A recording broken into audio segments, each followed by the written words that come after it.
Paging Dr. Friday, we have a case of awesome. I'm Carl Azus. Thanks for spending 10 minutes of your Friday with us. First up, a meeting between two leaders who have more in common than a national border. Canada and the U.S. historically have been allies. They've cooperated on issues like trade and security. Canadian prime ministers have been regular visitors to the White House in the past.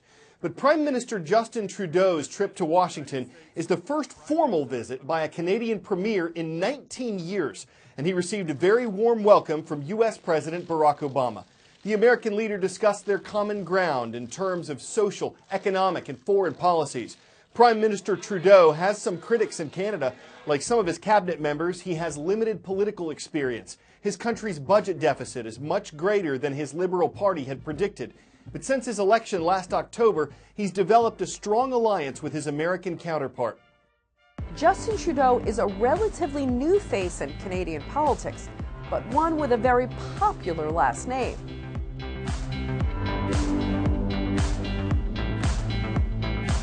With a stunning victory in Canada's recent general election, Trudeau ended a decade of conservative rule in Canada. He was born in 1971 while his father, Pierre Trudeau, was prime minister.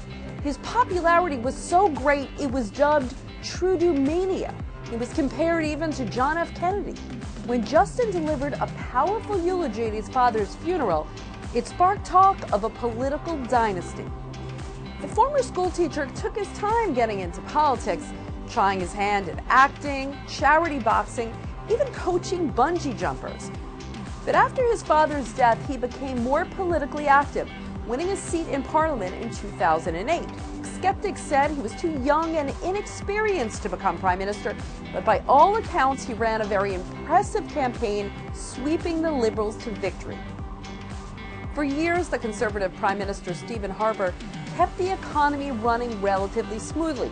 He kept taxes low, and he ran a very robust foreign policy aimed at taking on terrorists.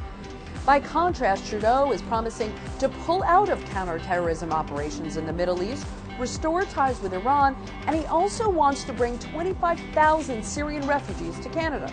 Back home, the father of three intends to raise taxes on the wealthy and double spending on public infrastructure and push a very aggressive climate change agenda. Trudeau has shown he has the star power of his father. Now he has to prove he has the political chops and ride this new wave of Trudeau-mania into opportunities for Canada. It was exactly 5 years ago today that a catastrophic 9.0 magnitude earthquake shook eastern Japan. It was the fourth largest earthquake ever recorded in the Asian country, and it generated a tsunami, a wall of ocean water with 30-foot waves that swept some coastal developments out to sea. The tsunami also damaged some reactors at the Fukushima Daiichi nuclear power plant. That led to meltdowns, contamination, and the complete evacuations of some Japanese towns. The threat from nuclear radiation remains. Next week, we'll show you how marine life was affected, how seafood still has to be tested before it can be eaten. Today, we're taking you inside one of the cities where recovery is nowhere in sight. Whenever Soichiro Saito wants to check on his home, he has to wear this to guard against radiation. Saito only comes a few times a year to the house his family has owned since before World War II. Each visit more difficult than the last. Each room devastated. Poison does little to keep the rats away. It's painful, he says. My wife doesn't want to come here. The house is getting more dilapidated. This room pretty much hasn't been touched since the earthquake. You can see the calendar, March 2011. There's still laundry hanging that was done right before the earthquake hit. The shaking lasted 6 minutes.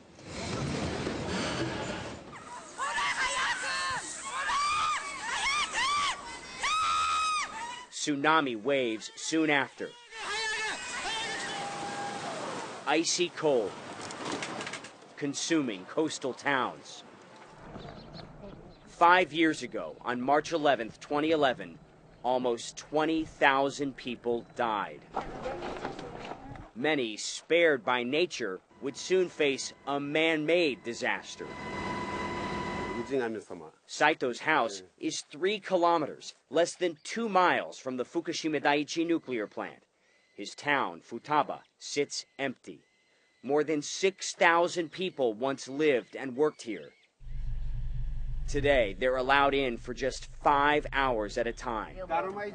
Nearly 100,000 Fukushima residents are still evacuated. Nearly 19,000 still living in what was supposed to be temporary housing. Some choose to stay. Others have nowhere else to go. Setsuko Matsumoto used to live within walking distance of her children. Now, they barely see each other. I had a happy life, she says. The disaster made a lot of families fall apart, including mine. Saito also lived with his parents, children, and grandchildren. Now, they're scattered in several cities. What did you grow in here? The soil on his farm, contaminated. I'm sad, he says. I'm empty. A feeling shared by so many here, 5 years later.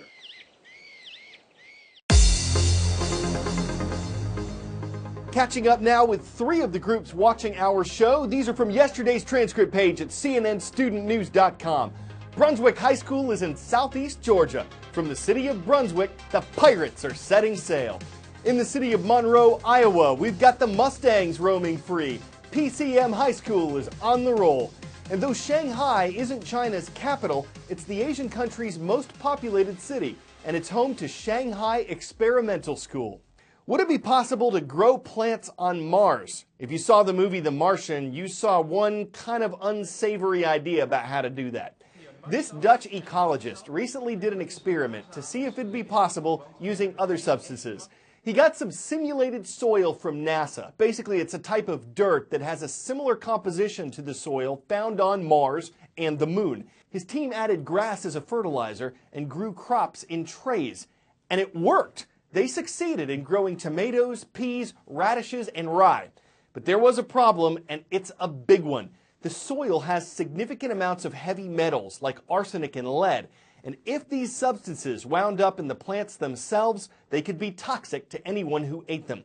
So the next step is for the team to determine how much, if any, of these metals are in the grown crops and whether they'd be safe to eat. Another experiment before we go. Swedish musician Martin Molin was fascinated with antique mechanical devices that make music. So he set out to build his own using 2,000 marbles to produce sound. The Wintergatan marble machine is ridiculously complicated. It's like a musical Rube Goldberg device. It took him more than a year to put it together and perfect it, but it's programmable, allowing him to change up the sounds it makes. And overall, it sounds amazing.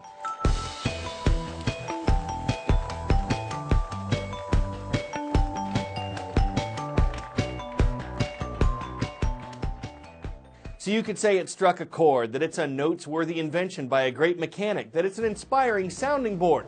One thing's clear as a bell about the man behind the machine: he hasn't lost his marbles.